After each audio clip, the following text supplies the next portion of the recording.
Randy Wilson, host of the Randy Wilson podcast, back today with another dope episode. We here live at the Enso Media Firm with my man Sam. And you know the guy next to me here is none other than Yung Lan. But before we get into Yung Lan, let's take care of a little bit of business. Make sure you subscribe to the channel, hit the notification bell, and tell somebody to tell somebody. Thank you for continuing to rock with the Randy Wilson podcast. And yeah, salute to you.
You can also follow me on Instagram at Randy Wilson Podcast, and you can go over and check out randywilsonpodcast.com for more information. But today's guest really doesn't need much of an introduction. You know, I was thinking about how I was going to do the introduction. I was like, you know, if you say too much, it takes away, it's unnecessary, it takes away the validity, but it's already valid. You don't need to go down a whole laundry list of all the people he's worked with, because he's worked with pretty much close to everybody. He's worked with a lot of your favorite rappers' favorite rapper. To name a few, Lil Wayne, Kevin Gates, Fetty Wap, 2 Chainz, DaBaby, DaBaby, Black Youngster, NBA Youngboy, just to name a few. But we could keep going, and that's a relative right now. You know, I think the internet pretty much tells you the whole story. Go do a little bit of research, it's all there. But Yung Lan is here today. Appreciate you, bro, for being with us. Appreciate you, man, for real, appreciate it. Man, I think this is an exclusive interview because, first off, he's home, he's visiting. Just got done doing a toy drive today, giving back to the community. And I do my homework on these interviews. I checked out, I didn't check out any of them from front to end, but I checked out pretty much everything on the gram. And you don't do like a whole lot of interviews. Yeah, nah. I try not to like just overdo it with interviews, because I want to like be selective of who I actually, you know, invest my time, you know what I'm saying, with and stuff. And I know how like important interviews are too, but at the same time I just want it to be the right situation. Yeah. Well, respect to you choosing us, man. We definitely appreciate it, man. Sure. We try to do it right. Hometown, man. We want to make sure we represent, because they all out there. You see the interviews with them with Small Eyes, and they all out there, you know what I'm saying? But we want to make sure that we represent for Virginia. This is Virginia's podcast for music culture and intentional dialogue. And why I say intentional dialogue is because we try to get beyond the things that people see on the, you know, the obvious. Yeah. They know that you're an artist, they know that you're a producer, but to what degree do they know about you as a man? You know, and that's the ultimate goal. We try to be sophisticated with, you know what I'm saying, bringing hip hop content in a manner that, you know, everybody can take in a little bit of piece, you know what I'm saying? The young folks as well as the older folks. So it's kind of what this conversation today is going to kind of hit around too on a few things. But while we at it, let me just start there. You just got in, you came in the city, you did a toy drive. Talk to me a little bit about that. Yeah, so we partnered up with the Ronald McDonald House. I don't know if you're familiar, but they're a charity organization who basically help people, families that are in need, don't have housing and stuff like that. They take them in, and then also they provide like help to like sick children and things like that. So all the toys and non-perishable items that we donated are going to people. That's dope. Yeah. So like, what did you do? Like, what was the process and how you gathered in the stuff? So basically, I made the toy drive through Defiant, my studio. Basically, the staff supplied toys, and then we also had it where if just regular clients provide toys, we'll give them a free hour of studio time. Just if it's like, you know, a $20 toy or whatever, we'll just comp that and just give them a free hour studio time. But then also, I just went to Walmart today and went crazy. Oh, yeah? Yeah, bought a bunch of toys. We documented it too, so it's going to be on our Instagram and our YouTube. So. That's dope, man. So you've been busy today. It's been busy, yeah, for sure. And I still got some sessions tonight, so yeah. Yeah, so we'll get into that a little bit as well. When you're doing your sessions and you home, are you doing everything at Defiant? Yeah, everything. Everything you do at Defiant? Sure. I just went through a list of platinum recording artists. You a multi-platinum recording producer, artist, but you still will drop a beat out there for $100. For sure, $50. $50. Yeah, $50.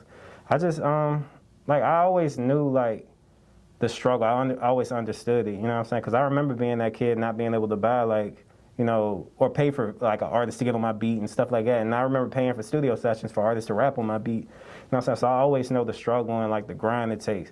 And not everybody got $10,000, $15,000 for a beat. So when I'm in town, I'm doing these sessions for $1,000, but that comes with 2 hours studio time with me where I'm critiquing your music, telling you what you need to improve on, and it also comes with a beat, you know what I'm saying? So it might sound high to some people, but at the same time, you have to be willing to invest in your craft. I work hard. I work hard to get to this point in my career, so I feel like it's an investment that's worth it. You really have. I mean, 13 years old, I think is when you started, right? Yeah, 13, 14, around there, yeah. The first artist, tell me his name. Roscoe. That was the first artist. But Fetty Wap was probably the big payday. Is that fair to say? Yeah, Fetty Wap is really what catapulted me and my career into the game for sure. All right, now let me go back because I don't want to disrespect Roscoe. You're 13 years old. Were you 13 years old when you got Roscoe? Nah, Roscoe, I think I had graduated high school. I might have been a freshman in community college. So I was probably 18, 19. Okay. So this wasn't overnight for me. You know what I'm saying? I started 13. My first few placements started when I was probably 17, 18. Yeah. I didn't get signed until 2015, 2016. I was 24. You know what I'm saying? So this was nothing. Yeah. Happened overnight. Now, I mean, for some of y'all think y'all probably think, you're trying to get in his pockets. I'm not trying to get in his pockets with asking these questions. But I am trying to get him to open up to provide an example because you ain't got a placement with Roscoe, okay? So, this is kind of giving a guide for people to know. First and foremost, I've done my interviews with some pretty dope producers in Virginia. I've had Kino Beats, talked to High Def Raja. I've been in the 757, and they just inundated with producers down there. And all those artists got gold and platinum records. But I don't know if there's anybody who got, particularly within the demographic and generation that you in. You, 30-ish? I just turned 30, yeah. 30 years. He's 30 years old, okay? I'm not talking about the Lex Lugers. I'm not talking about the Knots and the Binks.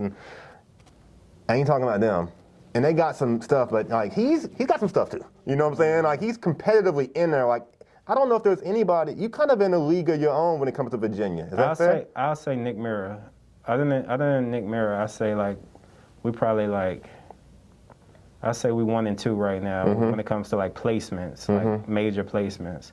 I could be wrong, so no disrespect to the other producers, but I think as far as major placements and singles and Billboard charting, I say me and Nick Mira. So we're gonna just hold that. We're gonna get back because I wanna touch there, but going back though to what's the difference between getting a placement and getting a payday? So a placement isn't guaranteed.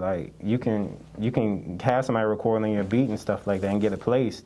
That doesn't mean it's coming out or that it's going to be a huge record at the same time. It could just be a album filler. You know what I'm saying? So a payday is when you get them singles and you get them streams and you get 1 million records sold, and you know what I'm saying. But it all has to do with your percentages and making sure that you have the proper lawyer in place to make sure that you're getting what you deserve. And Fetty Wap was a payday, for sure. For sure. Change your life? Was that the life changer for you? And I'm using words that I've heard you say in previous interviews because you said something in one of your previous interviews about it changed your life. And I'm wondering, 6 digits can change from making $30,000 to $100,000. That's a life change. But I'm curious of because you're in entertainment. Yeah. I'm curious of like what degree it was of a life changer. It was a life changer in regards to the fact that I was now signed to a major label, you know, so Warner Music. So that gave me like a new platform to work with bigger and better artists, you know what I'm saying? But as far as like the money, like people can run through that money in 6 months, you know what I'm saying? It's just all about reinvesting and knowing how to save your money. Like, I've never been the type of person just to like throw bread out and just like spend stuff recklessly. Like, that's not my style. I work too hard to just spend stuff crazy. Like, and plus I got a family too, so it's like I've never been that tight. Like, now, are you still currently signed to a label? Yeah, I'm still with Warner Chappell, but I get out in June, so I'm gonna be a free agent after that. Are you looking to explore your options, or you know, because I've heard you say that you like the independent route. Yeah. I don't know. It depends on what the labels are offering at that time, but probably not. I'm straight for real. Like, if I don't have, God forbid, if I don't have another single, you know, I'm straight with just flipping houses and my wife having a business and stuff like that. Like, I don't have to. You got more singles to come. That it seems like you got the formula. Yeah. And plus I manage people too, so it's like, it's definitely easier, you know what I'm saying, to get those singles up. You tapped right into it, man. You make a great interview because you're going right into all the places I wanted to go. I was curious of like what things that you did with your money, like, because I've heard you talk about. You sound like a humble guy. You don't sound like you just be out there just blowing the bag. So I'm assuming you invested in real estate. What other things you got going on? Yeah, we flip houses. Like you said, I had the Beat website, got the studio. My wife gonna open up a nail salon, a spa. What else? We had trucking. We was doing trucking for a second. We got up out of there. It wasn't passive enough. I'm familiar with that business a little bit. Yeah, it wasn't passive enough for us. You had like freight trucks? Yeah, semi-trucks. Yeah. And like the upkeep on them is crazy. So we had to get up out of there. But I know I'm forgetting stuff. Management. Do the management. What else I do? My production, obviously. Yeah, it's like 6-7 things. 6-7 businesses for sure. That's dope, man. As we was talking before the interview, I mean, when someone asked me what I'm doing, is trying to figure out how to streamline the next opportunity for income. I mean, that's just what the life is. And it's not all about money, but it's about opportunity. And I also do like stocks and everything as well too. So I'm always like making sure that we reinvest our money for real. That's smart, man. You're a smart young man, man. I appreciate it. He's only 30 years old. I mean, like that's a big deal to me because a lot of us was not thinking like that at 30, and a lot of you are not thinking like that at 30, 40, 50. And for those young people who are not, you need to be looking at him as a role model, you know, and aspiring to be, you know, making those type of decisions in all aspects of your career. I appreciate it. I think a lot of it just has to do with your upbringing. Like my dad, he was always like, both my parents are entrepreneurs, you know what I'm saying? So they just instilled like that entrepreneur spirit in me, and then also just how to save money and budget money and just all type of stuff. Let me ask you this, man. So I want to go back a couple years to when you opened up the studio. And tell me if what I'm sharing with you is a reality for some.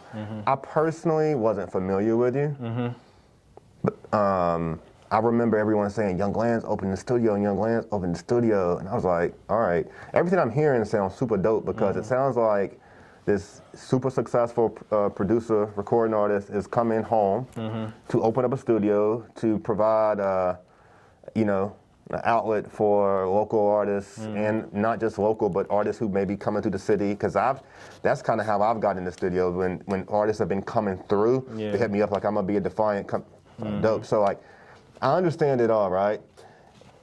But I wasn't just familiar with you. I wasn't. You know, a lot of times the producer, the DJ, the podcaster, So I wasn't familiar with you, but again, once you go look at the credits, you quickly learn to pay attention. I always tell people, you might not know my name, but you know my work. Yeah, for sure. You gonna know a song. So let me ask you this: tell me if this is a reality,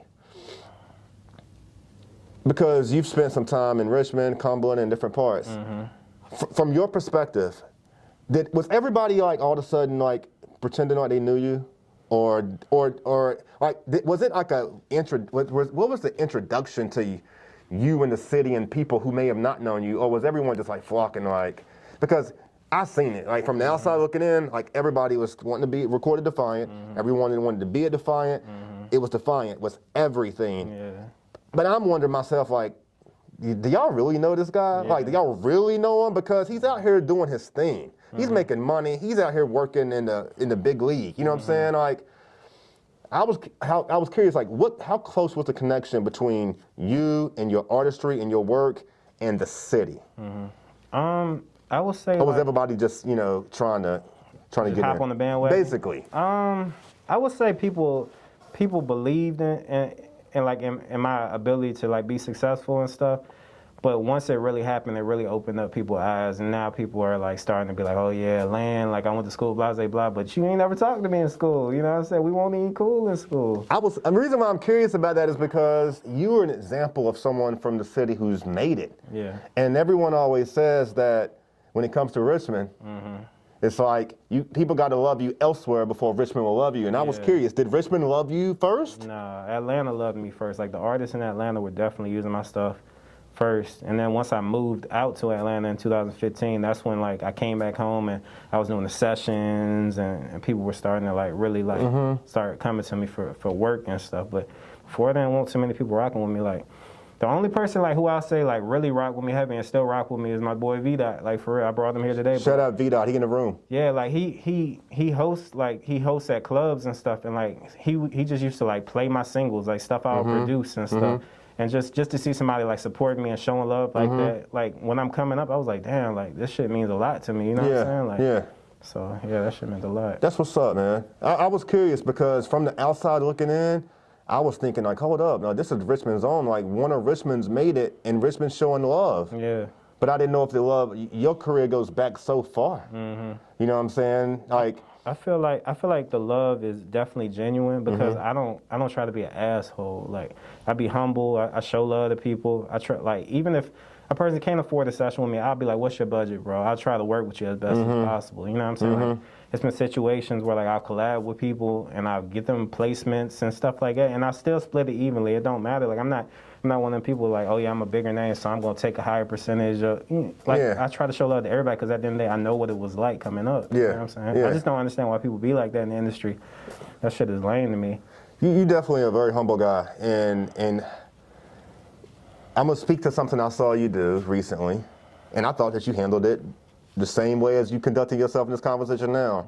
You made a post on the gram, and you basically addressed what I perceived had probably been like some poor customer service interactions that had occurred at the studio. For sure. But you did it in a very nice way. You know, you wasn't ignorant with it. You just basically said, listen, I apologize for those of who may have had some, you know, bad interactions. That's not a reflection of who I am. That's not the reason why we established this recording studio, and we're gonna address it. For sure.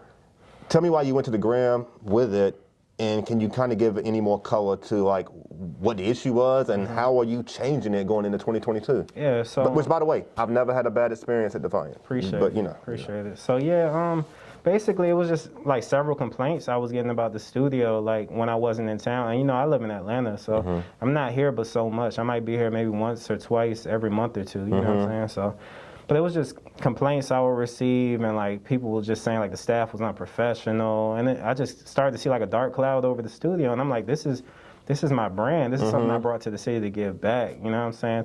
To give people opportunities. Anytime like there's like a huge session or anything like that, like Pooh Shiesty pulled up, I'm trying to make sure everybody like who's somebody in the studio, whether it be the engineers or the photographers, they get to meet Pooh Shiesty, take pictures. You know what I'm saying? Just put people in situations. Yeah. And then, like, I just found out, like, people DM me telling me, like, yeah, people in the studio was talking bad about you, saying, like, you only made the studio for a tax write-off and all type. I'm like, bro, why would I bring that to the studio? Like, this is my hometown. Why would I want to tarnish my brand and just bring something back and it be, like, bad for the city? That doesn't make any sense. You know what I'm saying? So, but that's basically what happened. So I just had to apologize to people because at the end of the day, that was never, like, my intentions for the studio. I want everybody to have a great, you know, reaction to the studio and just... I believe in professionalism at all times. So that's just how I try to conduct myself and the studio. Like, well, just so you know, it's okay if you cough up. Nothing expected to be perfect here. You know what I'm saying? We really bring authenticity to the show. So like, but I mean, I thought that was just I never saw you do that to the gram. and whatever happened must have been pretty bad for it to happen. For sure. Like, but you know, there's always things that happen. You know, because there's also going to be things that's going to happen. You're never going to be able to make everybody happy from a client or a customer standpoint. So I think it's commendable that you did it, and even if you didn't do it, I think that what's most commendable is that you putting your backbone behind your business, and you making sure that it goes the way that you want it to go. For sure, and I try to move like in a different way than, like I said, like people in the industry, and so I try to be low key, I try to be humble, show love to people. So when somebody tries to like challenge my character or say I'm a certain type of way or like assassinate my character online, I'm like, for what? Like, I think it's been multiple opportunities I done tried to look out for you. Oh yeah. And I got proof of this. Like, come on now, like, so. Everybody, like I said, the reason why I kind of asked a couple of those questions is because, like, I've had conversations with you through the gram.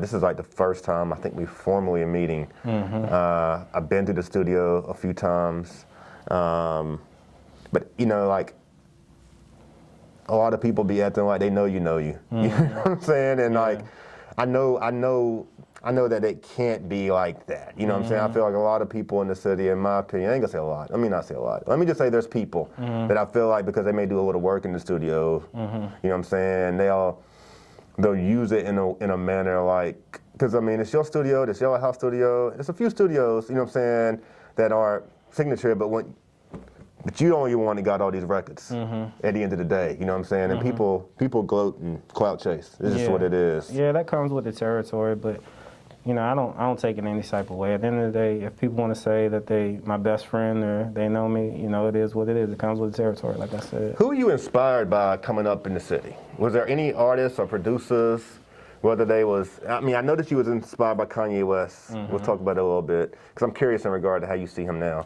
But like, was there any producers or artists that had an impact on you from Virginia coming up? I used to love listening to Skills, Skills wrap ups. I used to the 804 Boys, Trey Songz, and Chris Brown. Just seeing people's success like that. The Incredibles.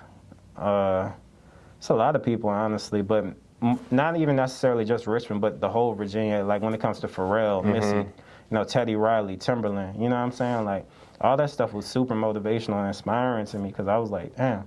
These people can do it. And then when Lex Luger blew up, I was like, yeah, bro, if these people can do it from Virginia, I know I can. So it just motivated me to go like 10 times harder. And you've worked with Chris Brown, haven't you? Yeah, I actually got one. Well, I'm praying I got one on his next album. Got you? Yeah, I think I do. Any other of those Virginia folks that have you worked with? Have you worked with Timberland? Have you worked with Pharrell, Misty? I work with Trey. I work with Trey Songz. I haven't worked with the Timberlands and the Missys yet. I haven't.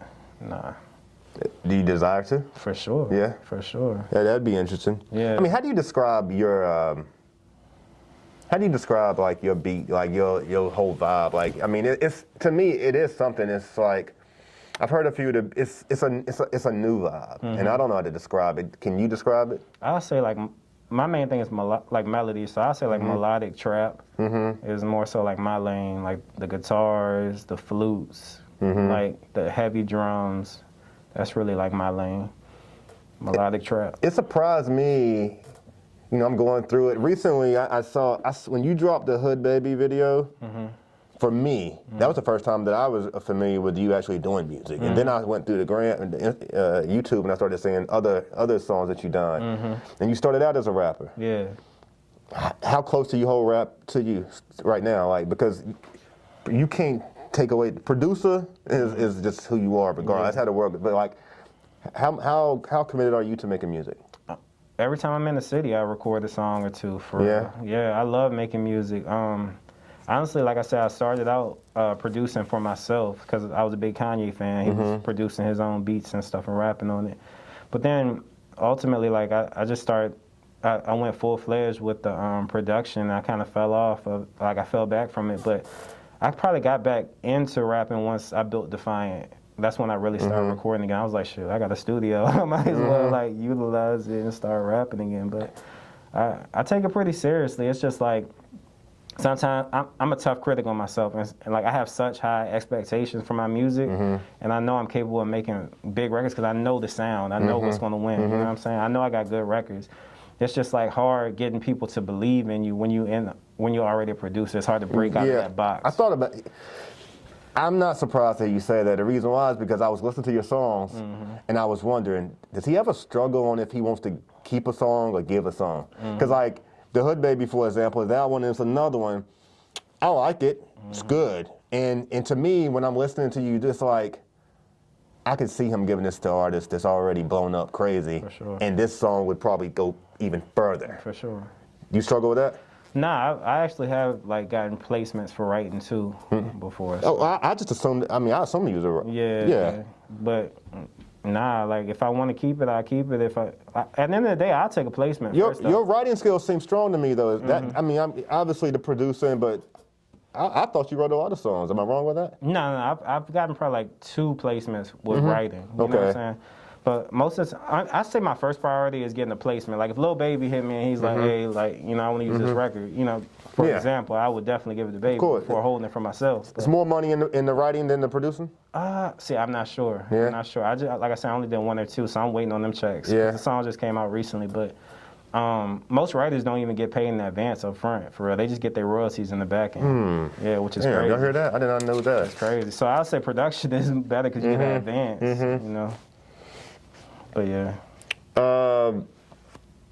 So, here, let me ask you. Let me go ahead and get this off here. Kanye was an inspiration to you.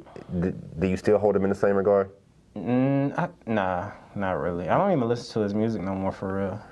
I mean, yeah, I've said a lot of stuff on here about Kanye. I mean, we all loved Kanye in the beginning. Yeah. I'm not gonna lie. I think that he has a skill set. I think he can be dope. But a lot of the stuff, like this most recent project, I'm not a fan. I haven't even listened to it, honestly. Like, it's just not on my radar at this moment. Not to say he's a bad artist or anything. It's just I enjoyed that college dropout, late registration Kanye. Yeah. Like, that's just what I enjoyed at that time. Now I'm more into, like, the Lil Babies, the Roddy Riches, the stuff. So I got to ask you, because you're 30, okay? I got to ask you this. So, like, where do you hold Jay-Z at in your like, hip-hop gods? Like, do you hold Jay-Z at the top of Mount Rushmore, dopest artist ever? Nah. So who is to you? Dopest artist? I like Nas better than Jay-Z. Really? I like Nas better than Jay-Z. I grew up on Nas. My mom used to play Nas. I just don't be understanding. Yeah. I mean, I like Nas. I think we all like Nas. You can't not like him. Yeah. Like Illmatic and all that stuff. But like, Jay, you know, I never really got with Jay-Z. Really? I never really got with it. I guess because I couldn't relate to the songs. Like, I didn't really know what he was talking about, for real. And, you know, growing up in the South, for real, like, I don't know. I don't know too many people around my age group that was listening to Jay-Z. I mean, there's some people that do and there's some people that don't, but they can always, Jay-Z's career and his songs have evolved in so many different ways. I feel like it's always a legitimate answer if someone says they can't identify or relate with it. But I think for me, it's like we came through, like, from 96 forward, it was like the songs that Jay-Z was making was, it was like things about it that I was aspiring to be. Even when he was talking about dope drugs, like I wasn't trying to be a dope dealer or nothing, but like it was just cool talk. You know what I'm saying? We could identify with it. But I like Tupac a lot. Yeah. I like Tupac. My mom got me on Tupac early. But like when I was in school and stuff, people was listening to like Lil Wayne heavy. You know what I'm saying? Yeah. Like, Lil Wayne. I mean, particularly for your age, like Lil Wayne is, you know, he's one of the best rappers ever. Yeah, I think so. Metaphorically. He's one of the best rappers ever. But Lil Wayne obviously was significantly influenced by Jay-Z, you know? But Lil Wayne influences most of the generation now, honestly. Yeah, he does. Yeah. He does. Who you feel has more influence, Lil Wayne or Jay-Z on the culture? Right now? Yeah. Like, I think it depends on what demographic you're talking about. I think Wayne got the most influence as opposed to Jay-Z. I think it's all them, because I think that there's things that Wayne can do. There's a reach that Wayne has that Jay-Z don't cater to. But there's a demographic that Jay-Z can cater to that Wayne can't. True. Because of Beyonce. True. Jay-Z and Beyonce together, international. They can reach families. They can reach couples. Yeah. People with children. Yeah. Wayne can only he reaches the hip hop culture. He reaches drugs. You know what I'm saying? He reached Young Thug, and as a result of that, he reached everything. Yeah. You know what I'm saying? And Drake. But I mean, that's the whole point of it, though. The game evolves. If it wasn't for Rakim, there wouldn't have been a Jay-Z. Yeah. And if it wasn't for Jay-Z, it wouldn't have been. So it's going to continue to go that way. For sure. You've worked with some artists in the city. There's one kid particularly, Rio Haskins. Oh yeah, Rio. I haven't heard. I heard he had an EP at least, or a full project that you produced. Mm-hmm. I haven't heard. I've heard some songs. Mm-hmm. He seems like he's got a lot of talent. He's dope. The city really got a lot of dope artists right now, for real. There's a lot of dope artists that I've been working with lately, for real. Talk to me about some of them if you don't mind. I'm sure they would love to hear. You ain't got to go in the laundry list, but if there's artists in the city that you have caught your ear, who has and what about them? Yeah, I locked in with F&F Chop the other day. We didn't record anything. It was just more so us, kicking it, live and shit. But I just respect the fact that he's still humble. You know what I'm saying? He has a lot of success right now. Just got signed. He young. He got signed? Yeah, he got signed. To who? RCA. I didn't know that. Oh, maybe I ain't supposed to. Well, no. I mean, that's dope. I didn't know. I mean, it don't mean that just because I don't know, don't mean. But that's dope, though. Yeah, but he's still humble, and I respect that. You can go far as long as you're humble. Yeah. It's another dude, Rio. What's Rio? Ball out Rio. Yeah, he's hard. You got Don't Fold. What's buddy name for Don't Fold? My mind going blank right now. But yeah, you got him. You got Boz the Goat, Fresh Porter. It's a lot of people, bro. Yeah. And I'm missing a lot of people. Oh yeah. So let me ask you this: and I'm talking because of your ear. Your ear is different. Yeah. Okay. So all the artists that you spoke to, they have the one thing they have in common is they cut it to the street. What about from a boom bap standpoint? Does that even matter anymore? I don't really listen to boom bap. No. It's not like my go-to. I like this. I like street music. For real. I like street music. I like melodic music. Does the industry care about boom bap anymore? Yeah. Because you still got the J. Coles who might make some boom bap. You still got the Kendricks. So yeah, they all have their cult fan base. You know what I'm saying? So they're just far and few between to get in there. Exactly. It's not what's selling. It's just as a new artist, I wouldn't say it's really what's selling. As an old head, I'll be telling all the folks that I talk music with in both genres, right? That if we could just take Richmond for and I use an artist like King Delt. I'm working with him too. I'm gonna use him as an example. His music through a stream or for a YouTube platform, the numbers are out there. The numbers they moving. Yeah. But some of the most Richmond highly visible, influential artists, from a platform stand base, the numbers don't move the same. And to me, it's and that's my preferred music is boom bap, right? Yeah. But I'm journaling. I don't care. When I'm talking about music, I'm gonna talk to what people want to hear. You know what I'm saying? Yeah. But it's I think that I had King Delt on the show recently, and he said, "Look, I feel like my music, our music, caters to the street, and the street supports you. Everyone who's on this boom bap tip. This is I'm paraphrasing his words. They cater into an industry that's not here. So, yeah. But let me see here, man. Shout out to all those artists that you mentioned. That Ball Out Rio kid. Let me tell you what. I was at Main Stage one night. I shouldn't have been. First off, I shouldn't have been. A girl walked up to me and she was like, "I know you got to be 40 or 50, and I'm not that old. I'm really not that old. You know what I'm saying? Because I had a mask on." Yeah. Well, I'm assuming. I was like, "Is my posture bad or something?" Yeah. So she's like, "Nah, because I'm 32, and I know that you guys we was the only people up there with a mask on now, right?" Yeah. And I saw the kid Ball Out Rio. I saw him for the first time, in that atmosphere. And I think he got star. I think he got star. Sure. And it'd been a minute since I've been in Main Stage, and the demographic was 18 to probably 24. So it was just not the night. It was a Friday night. It was not my night to be there, right? Yeah. But the vibe that I saw that night. If you was making a video. I don't know if people would have assumed that we was in Richmond. Yeah. Because him and his crew, he had that section lit. I mean, there was money being thrown, there was bottles everywhere. Yeah. I was like, yo, they seem like they doing it like on the Richmond, like it don't even seem like Richmond in that little spot right now. I don't know if they should have. It did. Like I was very impressed. That's dope. I was very impressed. I think they got something going on tonight, actually. Yeah. All right, man. We sitting here today with Yung Lan. We ain't gonna sit here and hold him all day, though. You might have touched on this a little bit. I made a note on this, though, just because of one of the previous interviews.